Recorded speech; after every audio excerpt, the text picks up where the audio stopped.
Hi friends, welcome back to my Varanasi trip. ఈరోజు మా day 3. ఇప్పుడు మేము అయోధ్యలో ఉన్నాం. అయోధ్య హిందూ మతంలో శ్రీరాముడి జన్మస్థలం మరియు కోసల సామ్రాజ్యపు రాజధానిగా ఉన్న పురాతన నగరంగా పరిగణించబడుతుంది. 2024 జనవరి 22 కోట్లాది హిందువులకు పండుగ రోజు.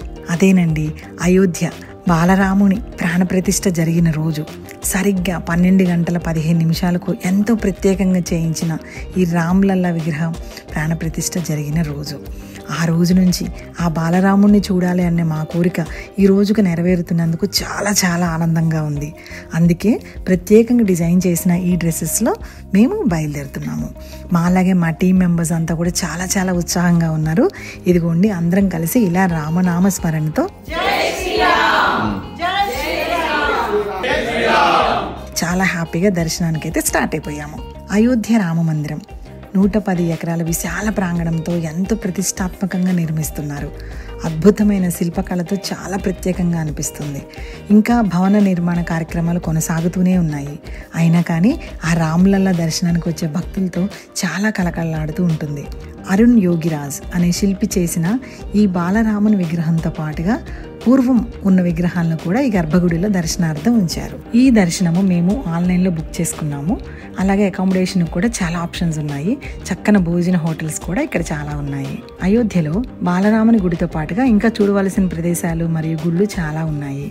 అందులో ముఖ్యంగా ఈ దశరథ్ మహల్, ఈ కనక్ భవన్ అంటే సీతమ్మ వారి టెంపుల్, హనుమాన్ ఘడి, ఇవి ముఖ్యమైన ప్రదేశాలుగా చెప్పవచ్చు.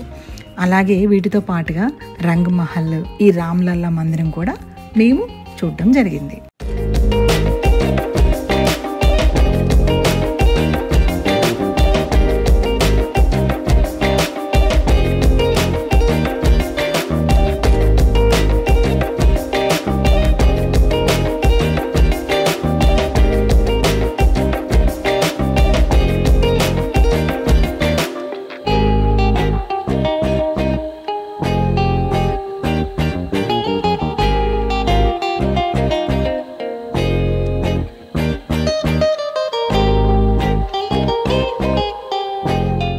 ముఖ్యంగా ఈ సీతమ్మ వారి ఆలయం అంటే కనక్ భవన్ చాలా చాలా బాగుందండి. చాలా చాలా పెద్దగా ఉంది.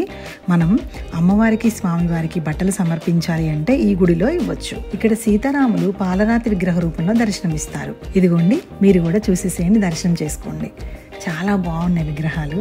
అంతేకాకుండా ఇక్కడ రాములు వారి పాదాలు ప్రత్యేక ఆకర్షణ, అలాగే అగ్నికుండ్ కూడా ప్రత్యేక ఆకర్షణ.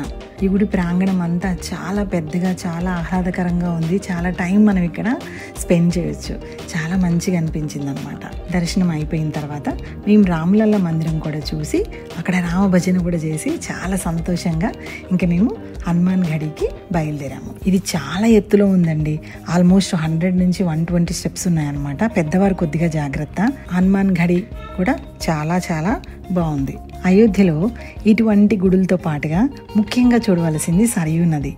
ఇందులో పవిత్ర స్నానాలు కూడా చేయవచ్చు. అలాగే దీపాలను కూడా సమర్పించవచ్చు. అలాగే బోటింగ్ సదుపాయం కూడా ఉంటుంది ఇక్కడ.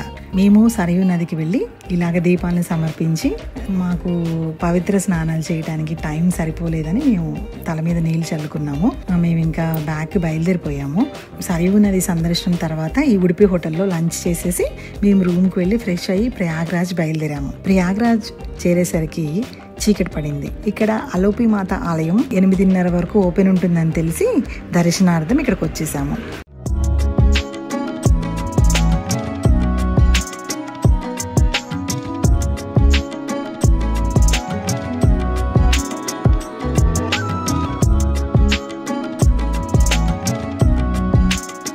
ఇది ఒక శక్తిపీఠం అండి.